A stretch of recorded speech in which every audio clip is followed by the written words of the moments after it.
Saudações, pessoal! E hoje o professor aqui com vocês de novo falando sobre dialética, mas hoje nós vamos abordar uma teoria que é um pouco mais abrangente em relação à dialética, que é a teoria do filósofo Friedrich Hegel, né?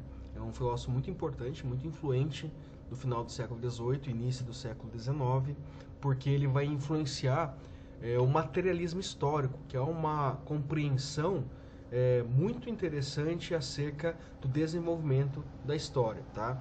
Então, mas antes disso, vamos recapitular o que nós já vimos até então, rapidinho aqui, tá, pessoal? Então, nós vimos a compreensão de diálogo, expliquei para vocês o que envolve o termo diálogo, a ideia de você compartilhar uma mesma percepção sobre um objetivo comum, né, que é você desvendar algo em relação à realidade, uma problemática em relação à realidade, que duas pessoas ou mais, né, interlocutores vão discutir esse tema ou essa problemática, tá? Então esse aqui é o objetivo do diálogo, né? É uma comunicação que busca uma investigação conjunta acerca de um conceito, de um problema, de um tema, de uma hipótese, tá? Daqui eu falei para vocês também sobre os elementos que compõem a postura dialógica, né?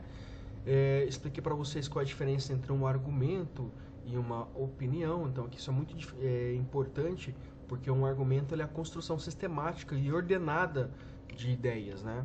Expliquei para vocês também a diferença entre debate e diálogo, né? Muitas vezes o debate ele compreende uma defesa de uma ideia e uma promoção de uma ideia. Então, debatedores vão tentar convencer espectadores, né? E aqui a diferença entre argumento e opinião, né, que eu já falei para vocês, e eu coloquei aqui também a ideia de fascinar, né? Por isso eu coloquei até a imagem do Hitler, porque é alguém que fascina as massas. E por que isso é diferente de um argumento? Porque um argumento compreende a avaliação, a análise de todas as premissas. Isso é impossível de ser feito quando alguém está dentro de um palanque, porque você não tem como contrapor essas ideias diretamente com alguém que está defendendo-as. Então é muito mais complexo, né? Então aqui, pessoal, dito isso, nós vamos para uma outra dimensão do que é a dialética. Então até então eu expliquei a dialética do ponto de vista lá dos gregos, né? Platão, Aristóteles, a ideia de diálogo, de você construir algo a partir de um embate de ideias, né? De um conflito de ideias. Aqui, pessoal, eu vou trazer a compreensão desses dois filósofos nas próximas aulas, né? Começando hoje pelo Hegel, que é a ideia do materialismo histórico vinculado à dialética, tá? Então a primeira coisa que nós devemos saber é que o Hegel, aqui, que é um dos defensores desse modelo que é a dialética, né, do ponto de vista de análise histórico e social, ele é um filósofo alemão e ele criou um sistema chamado idealismo absoluto. O que é o idealismo absoluto? É quando você, a partir da compreensão de todos os elementos que compreendem uma dinâmica social dentro da natureza, dentro do aspecto subjetivo da nossa condição de entender isso, e também da análise da sociedade em desenvolvimento, eu teria uma forma de sistematizar isso dentro de uma espécie aqui, dizendo para vocês, de manual, né? Eu teria como compreender em absoluto como é que funciona esta sociedade, tá? Claro que aqui o Hegel ele não tem a pretensão de explicar como todas as sociedades funcionam, mas como funciona a dinâmica, o desenvolvimento disso dentro de uma condição social histórica, tá? Vocês vão entender muito bem como é que isso ocorre quando eu for explicar para vocês aqui a partir de um diagrama, né? Então, pessoal, este aqui é o modelo dialético que os gregos utilizavam, que o Hegel vai utilizar também, só que para analisar outros aspectos e outros fenômenos vinculados ao comportamento humano, tá? Então lembra lá que eu falei para vocês que a dialética é um embate entre duas partes, né? Eu tenho alguém que apresenta uma tese, né, uma ideia inicial, e daí a contraposição que nós chamamos de antítese, né? Então eu tenho uma opinião inicial e a antítese vai ser diametralmente oposta a isso, ela vai ser diferente, completamente diferente à ideia da tese, tá? Então vamos supor, alguém é a favor do porte de armas e alguém é contra o porte de armas, são ideias diferentes. Então vamos dizer que a tese é ser a favor ao porte de armas. E a antítese é ser contra o porte de armas, ok? E a síntese seria o resultado desse embate, né, desse confronto, onde nem a ideia inicial permanece e nem a antítese permanece. Nós teríamos aqui um terceiro elemento, que é a junção das duas compreensões. Tá? Como é que nós poderíamos entender isso do ponto de vista do exemplo que eu dei? Olha, chegamos à seguinte conclusão. Não podemos liberar armas para todo mundo, ou podemos liberar apenas para alguém, porque considerando todas as contingências que existem, né, todas as variáveis, isso seria o mais razoável, digamos assim. Estou dando um exemplo aqui. Tá? Então essa aqui é uma compreensão de dialética do ponto de vista argumentativo. O que o Hegel vai fazer?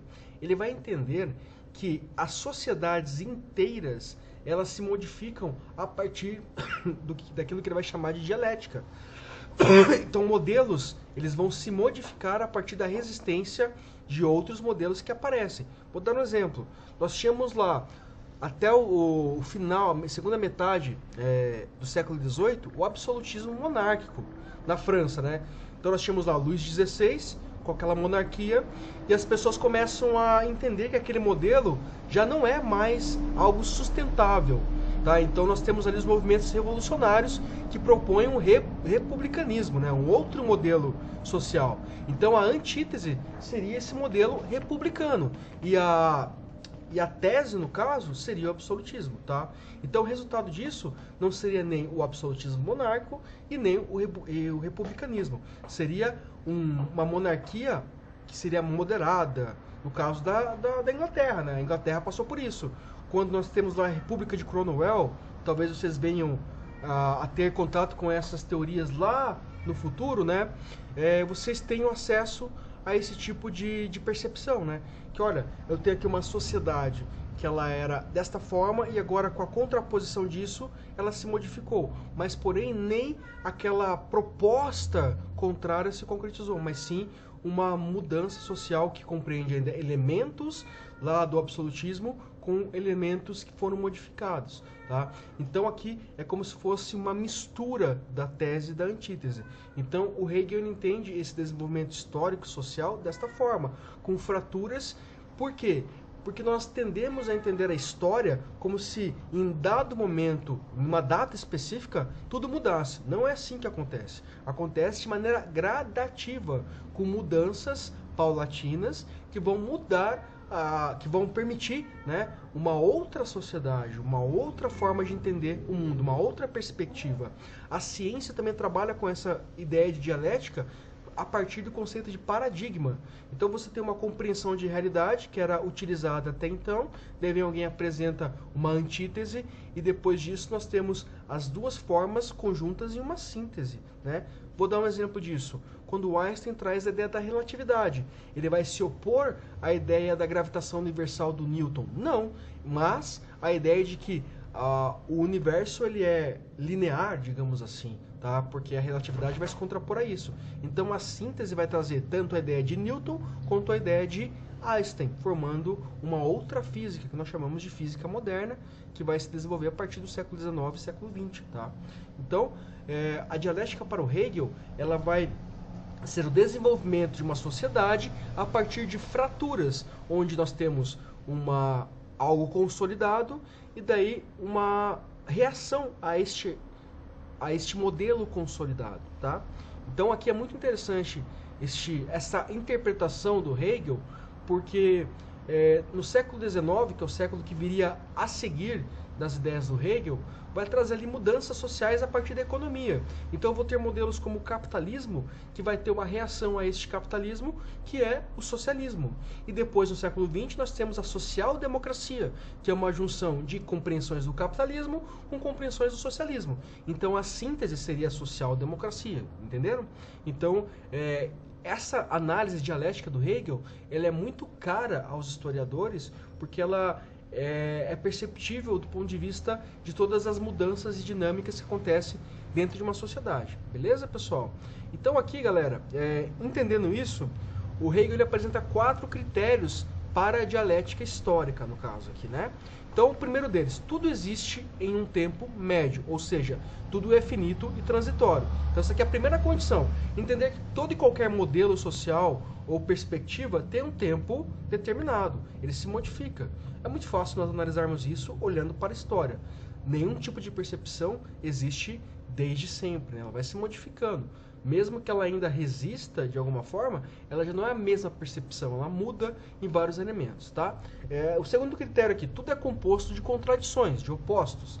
Então a palavra contradição é por vezes reinterpretada por alguns, não pelos, né? Por alguns estudiosos como forças opositoras, conflitos. E estes conflitos são necessários. Então ele coloca aqui essas contradições como necessárias. Elas sempre vão existir.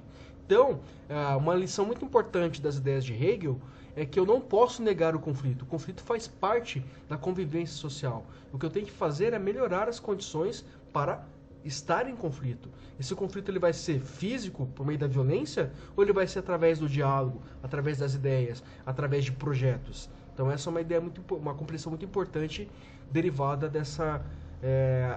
desse conceito hegeliano, né? Terceiro critério, mudanças graduais levam a crises. O Fichte, né, que era um filósofo, colega dele, que também era tributário dessa compreensão, né, sugere uma estratégia que consiste em mudar o ponto defendido quando uma força sobrepõe sua força opositora. Né? O que é isso aqui? Quando uma força sobrepõe a outra, é quando eu tenho uma desigualdade, um desequilíbrio. Tá? Então aqui, se eu tenho, por exemplo, um modelo social que ele vai se opondo, que ele vai se sobrepondo, no caso, né? Que ele vai ocupando mais espaço que a antítese, então quem está dentro da antítese tem que mudar essa estratégia, porque não está conseguindo estabelecer um equilíbrio de forças para permitir a tese. Vou dar um exemplo. Vamos supor que numa discussão eu tenho duas pessoas e ela tem muita capacidade argumentativa, tem muito conhecimento de causa e a outra não. Então eu tenho um desequilíbrio de forças. Então eu não vou colocar para debater com alguém que conhece muito sobre o assunto uma pessoa leiga. Eu vou colocar alguém que conhece muito do assunto também, só que tem uma perspectiva diferente. Daí sim eu tenho um movimento dialético. Do ponto de vista social é a mesma coisa. Eu não posso entender que uma resistência, por exemplo, ao capitalismo vai ocorrer com 10 pessoas sendo opositoras a isso. Eu preciso de mais pessoas que tenham essa compreensão para conseguir equilibrar as forças. Senão eu não consigo realizar essas mudanças de maneira a não exigir uma crise muito grande de uma sociedade. Porque as crises elas ocorrem em sociedades em vários momentos. Por exemplo, vamos pegar a Alemanha nazista.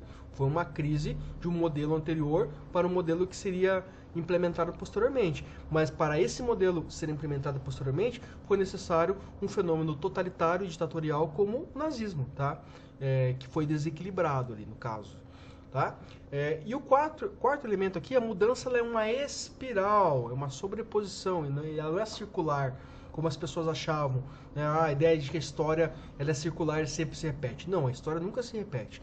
A história ela vai ser circular, ela vai ter mudanças, tá? E cada contexto tem as suas especificidades. Aquilo que o Hegel vai chamar de Zeitgeist, espírito da época. Eu vou explicar melhor esse conceito na próxima aula, mas basicamente o espírito da época são as condições que são próprias daquele contexto e não de outro. Por exemplo, a ideia agora de cancelamento, né? Cancelar pessoas na internet. Isso é um resultado da nossa época. Não é dos anos 90, não é dos anos 80 e possivelmente não vai ser dos próximos 10 anos, tá? É algo de quem viveu aqui em 2020, tá? Então isso é o nosso Zeitgeist. Pessoas que surgem como figuras de poder dependem desse Zeitgeist. O Hegel vai dar um exemplo do Napoleão, dizendo que o Napoleão ele é um resultado da Revolução Francesa. Não apareceria um Napoleão sem a Revolução Francesa. Ou seja, o Napoleão é uma síntese do embate que existiu entre os jacobinos e os girondinos na Revolução Francesa, tá? Quando vocês podem ver a Revolução Francesa, eu acho que neste ano, né? Se já não viram, vocês vão entender essa dinâmica. Lembrem lá, jacobinos e girondinos, sendo jacobinos à esquerda e girondinos à direita. Então, eles eram a síntese e a antítese, digamos assim, ou vice-versa. E a síntese disso, que foi o fim do processo revolucionário, com Napoleão Bonaparte, tá? Então, aqui essa ideia é uma ideia cíclica. Por quê? Porque eu tenho a seguinte coisa, eu tenho uma síntese, né? E eu tenho uma antítese, tá? Elas vão entrar em conflito. O que gera disso é uma tese, né? Desculpem, uma tese e uma antítese. O resultado desse embate vai gerar uma síntese. Com o tempo, essa síntese ela vai se consolidar, se tornando uma tese. Por sua vez, essa tese vai ter uma antítese, que vai gerar uma síntese. Então, peguem esse elemento aqui, ó, triangular, né? Triangular, e isso gera um caracol, né? Gera um modelo espiral, tá? Então esse modelo espiral é o que nós chamamos de materialismo histórico, tá? Então beleza, pessoal, terminamos aqui com esses 4 critérios. Eu vou voltar a falar um pouquinho deles na próxima aula.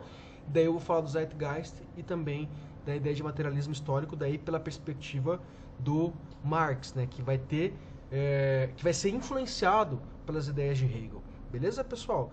Daí eu também vou trazer um outro diagrama desse modelo em espiral para que vocês possam entender melhor. Só não trouxe agora aqui, porque o mais importante dessa aula é compreender esses 4 critérios aqui, tá?